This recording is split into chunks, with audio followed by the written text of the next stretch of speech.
Welcome to the STARS program, seniors taking active roles in society.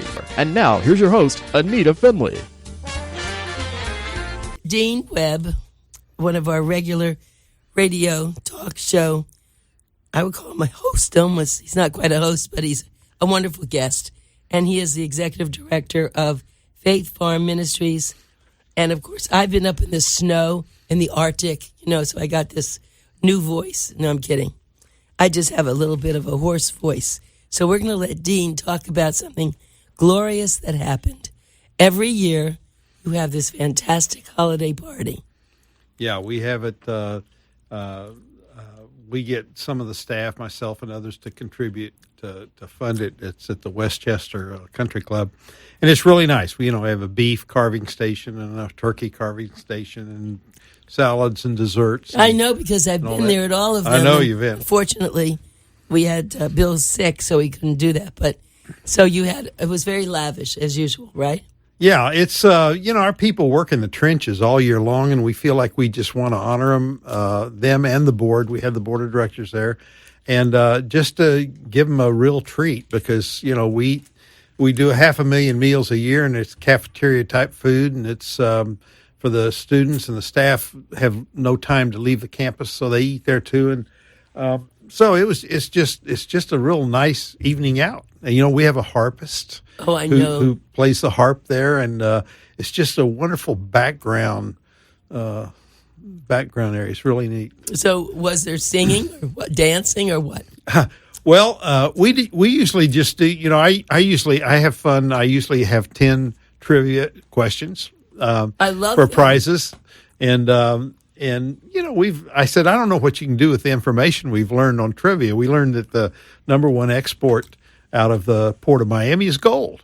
We've learned that the only state with 8 states bordering it is Tennessee. We've learned that the only species on Earth that's 100% left-handed is polar bears. I mean, there's just trivia just fascinates me. We had questions this time on what's the oldest car company in the United States, and of course we had every guess, and the answer is Buick. I thought it would be Ford. That's what everybody guessed, and it's Buick. And what is the only automobile model that has run continuously since 1935, the longest produced specific model, and it's the Chevrolet Suburban. This is incredible information. It is something, yeah. And, and I had questions like, what's the only presidential library that is so big that it's got a model of the White House, it's got a 100% full-size replica of the Oval Office, it's got the Air Force One helicopter. It's got the Air Force One armored limousine. It's got the Air Force One 747 jet, the full-size jet. And it's the Ronald Reagan Library out in California. And so I encourage everybody to go. It's the most phenomenal thing I've ever seen. You walk into the room, and there's floor-to-ceiling glass 100 feet above and 300 football field length wide hanging over a cliff. And there's Air Force One, and and the nose is like 8 feet from the glass, and it looks like it's flying. It takes your breath away when you walk in there. And of course, they had his Reagan saddlebags with all the red phone and the Russian, all the telecommunications in the saddlebag for his horses because he rode horses. Anyway, so I just have questions to educate people and just have fun, and sometimes they don't guess Like one of my questions that nobody guesses, where, we have public supermarkets. Where did the name Publix come from? Well, it came from an old movie theater called the Publix Theaters. There were 18 movie theaters. They're very luxurious back in the 20s and 30s, and one of them was in West Palm Beach here. And when they went out of business, Publix took that name for the grocery store. And stuff like that. Now, nobody guessed that. I didn't expect them to. I think this is great. And so you save it for the party. All year long I collect trivia. I'll see it on television. I'll write it down, and I'll input it when I get to work and stuff like that. And I have a lot of trivia things, so I will start sending you some so that you can use them. I would love to have them. Yeah.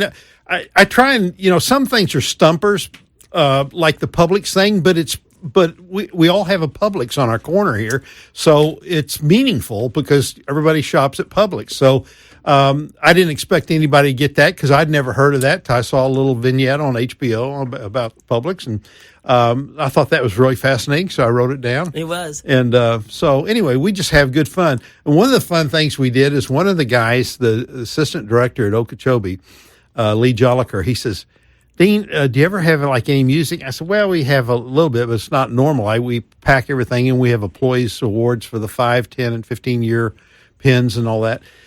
And he said, can I do the 12 days of a Faith Farm Christmas? And I said, okay, Lee. So his wife leads praise and worship at that church up at Okeechobee. So I thought, well, I can't go.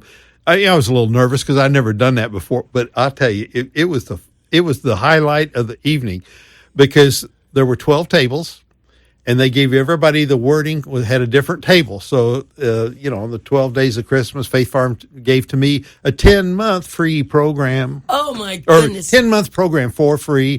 And wow! And the one they gave us was we just bought 5 Brahma bulls, so our table would stand when we get to the number 5 and go 5 Brahma bulls, and we went through the whole 12 days of Faith Farm. It was hilarious. Everybody, each table stood, including the board of directors, and everybody just had a wonderful time. It was really fun. I'm so sorry. I may try that again next year. Please, so when I'm there, I can get it. But that's great for you, and I'm so happy that it worked well because I know you work hard at it, and it is a nice thing to do. Well, I was looking at your December article written by Judy Walters. It's really a good title. We don't supply a handout, we give a hand up. Right. Yeah, because we're different. We're a member of the AGRM, the Association of Gospel Rescue Missions, which is over 300 missions around the world who help homeless and indigent and all that sort of thing. And we're a member of that group.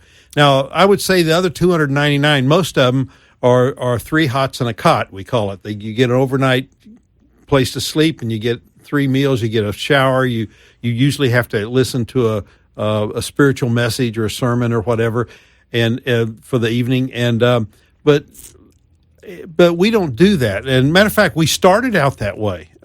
65 years ago, we were Fort Lauderdale Rescue Tabernacle Incorporated in Fort Lauderdale. And people would come in every night, and Pappy, our founder, Reverend Garland Eastham, he kept seeing the same people come back same time. They'd have alcohol on their breath, and they over and over and over. And one night he just said, I'm not making any change in anybody's life. And he said, there's got to be people out there that want to change their life. So he decided to try and lengthen the program and say if somebody was serious, they would come in for a week or 10 days. And that slowly evolved when Fort Lauderdale would not allow us to, the zoning department, they didn't like the homeless people lined up for dinner every night. It just didn't look good in Fort Lauderdale downtown. So they wouldn't give them permit to make bedrooms and divide the church up.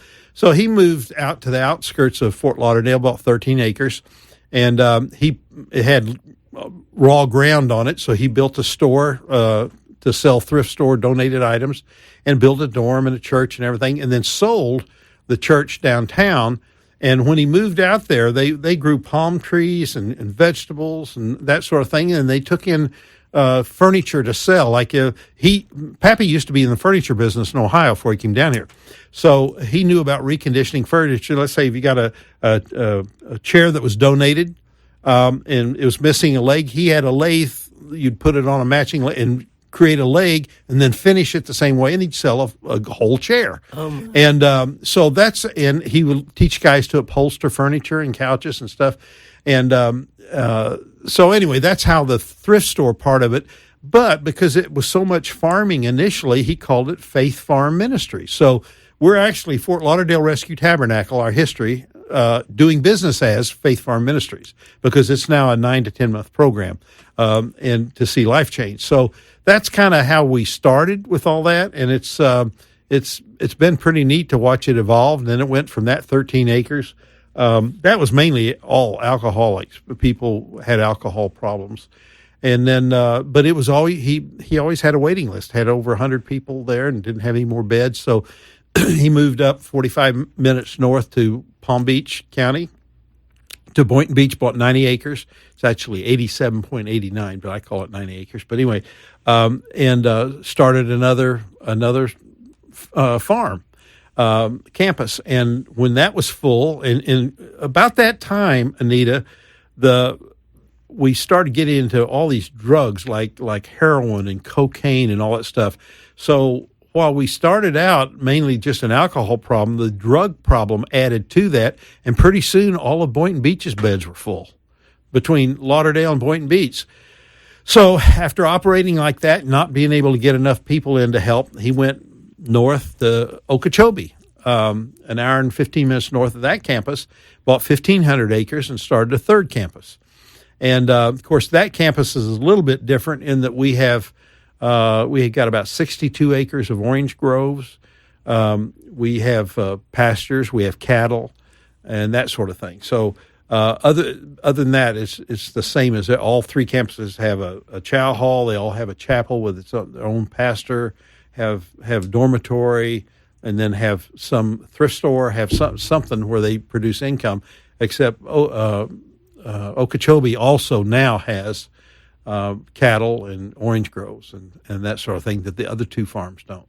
And so that's an interesting to be in that operation. We're discussing sod and some other things like that, and we've taken a bunch of piecemeal stuff and put it together to start testing hydroponics up there.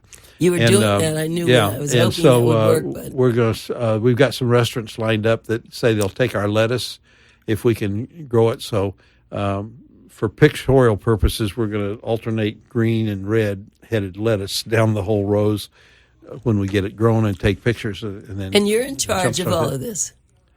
Yeah, but I mean, everybody, you know. I know, but wait a minute. You just sit back a minute, because you'd always give credit to everybody. But I'm going to give credit to you today, because holiday season, and you really do credit. So it's a big operation.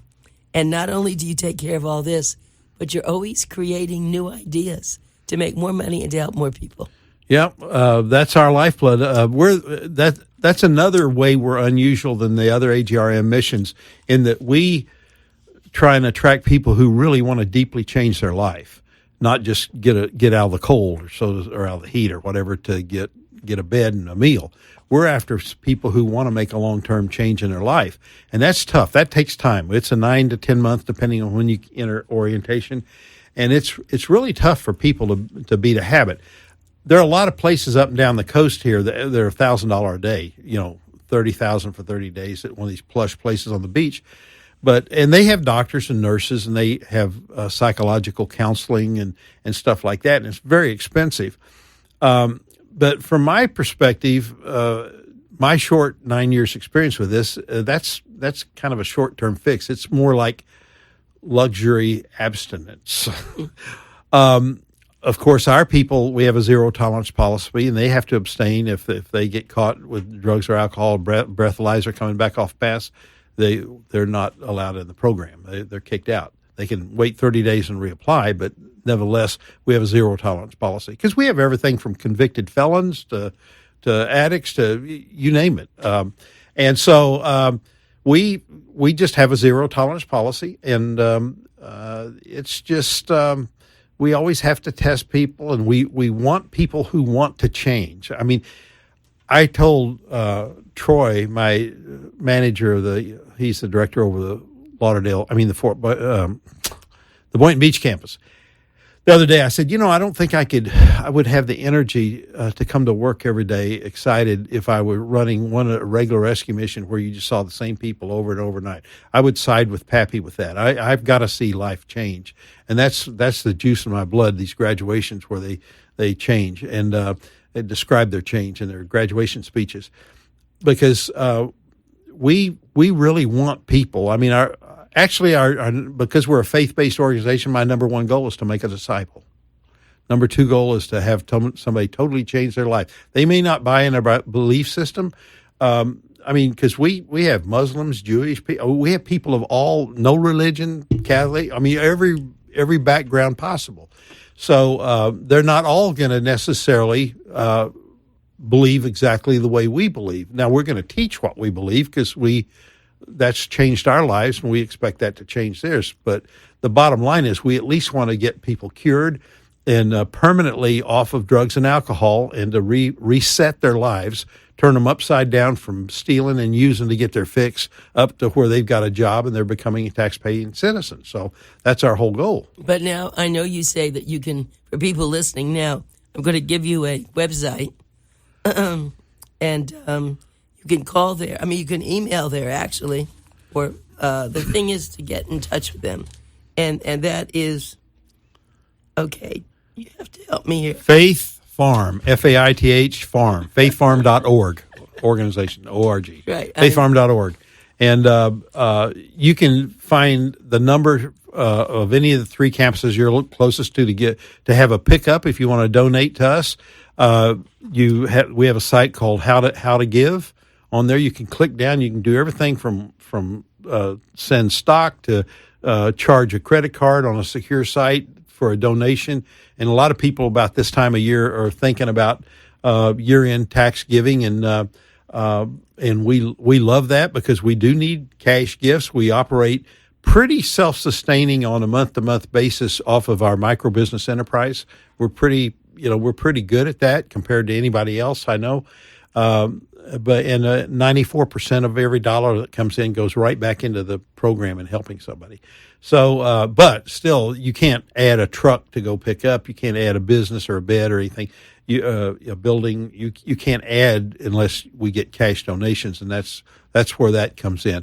And which is really neat if you think about it. If you have a self-sustaining nonprofit, and whatever you give goes to add to it. It just doesn't go in the month-to-month, day-to-day expenses. As an ex-businessman, that's a wonderful model to me because that's a real add-on. It's not just being dissipated in the monthly bills. It's going to be adding something to the ministry. So I do have a question about no one can actually come in there unless they're clean. Right. They have to have detox. Get clean. Well, they have to detox. They have to have detox. What's that like? What? What's that like? Detox? Well, having never been addicted, I can't tell you personally. I can just tell you it's very, very rough.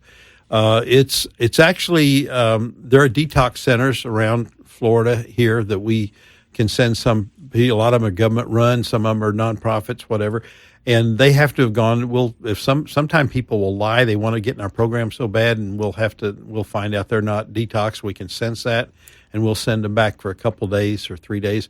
But it's a rough process depending on the addiction. They actually say it's easier to break a heroin addiction than OxyContin, prescription drug med.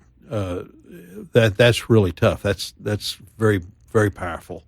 And so it depends on what they're detoxing for on how rough it is. But it can, if you go cold turkey, it can be really, really, really, really rough. And so when people come to you, they're clean, as we say. Right. And then they just have to kind of get with the program. And yeah, they have to. Do they get to choose what job they want there? No, we do it based on need. We have like take the Boynton Beach campus for example. We have 90 acres to maintain, so there's landscaping area, and then there's building maintenance. So you've got building maintenance to everything from keeping the generators running and operational in case of a hurricane where they cut on automatically. So everything having to do with building maintenance, painting, whatever. Then you have recycling. People donate. We 2 years ago we won a $7,500 grant for being the number one nonprofit in Palm Beach County for recycling. We kept over 1 million pounds out of the landfills, and we use golf carts to go back and forth to buildings instead of gas. So we try, and it was called the Green Award. So we won for being the number one green nonprofit in Palm Beach County. So we do recycling. We also have a garage there. We maintain 93 vehicles there at that garage from counting all 3 farms. So we'll send them in. Now, if it's body damage, we've got a paint and body shop. We've got a certified brake man and all that stuff. We will rebuild the doors that slide up. Each little panel of those sliding doors on the back of our box trucks, each one of those costs over $100. We will buy a sheet of plywood, cut it 4 ways, paint it, and insert it. And so for $80, I can do 4 panels instead of $400. Okay, but where did you find these people to do that work? God just supplies really good people to us. People that want to have a skill set to do whatever they do. And this guy, we have a guy called Clive Supal. He's I think he's Indian descent, but he loves the ministry. He loves to help people, and he understands that even though he's not directly teaching a class or anything, that his work is helping to support that. And he runs we have a CWT, Comprehensive Work Training Institute, and he runs the garage, the maintenance. So we bring from all 3 farms, we'll bring guys in, and he'll teach them everything from changing tires to oil changes and, just basic stuff. So he loves to do that, loves to teach guys. He doesn't, like when we get somebody in that's good at taking dings out of bumpers or sides and I got a ding. and repainting. We'll have to wait till a guy in the program comes that because he's not skilled at that. But we have a paint body shop, and when we have the right guy come in, and so the job they get partly depends. Oh, and of course we have food service. We prepare 500,000 meals a year. We also have as is furniture showroom where we donated things are displayed and sold. We have a new furniture showroom. We're now the 3rd largest Ashley furniture dealer in South Florida. And so we have guys that were trained to sell. We have guys that are trained to order and keep track of that stuff. We have guys in the warehouse to keep the new furniture when it comes in and box and scan it. And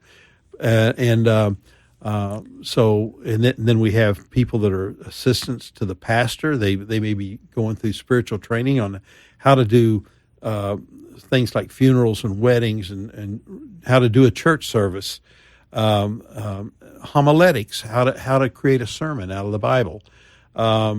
So the pastor there will pick 3 guys and go through a 10-week program.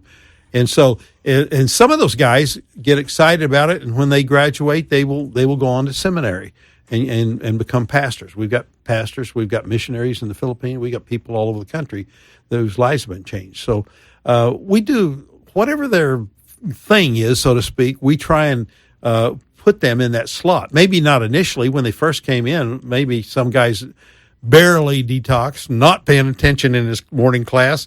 He might be put on the lawn crew, and you got a lot of time to think in the heat, running a weed eater. It'll make you think about what got you here. What about your life got you here?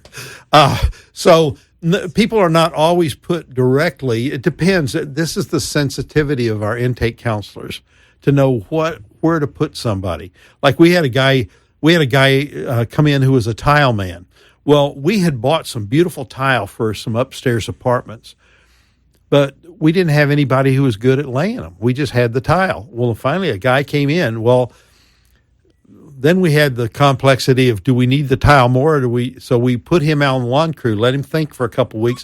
Then we put him up doing what he's really good at, which was laying tile. And he did a beautiful job in 3 apartments up there. So, it's kind of an ebb and flow. The director of a farm I tell Troy, I said, I know you wouldn't want to say this, but you're actually the mayor of a small city. I mean, you've got your own water plant to maintain. You've got your own sewer plant.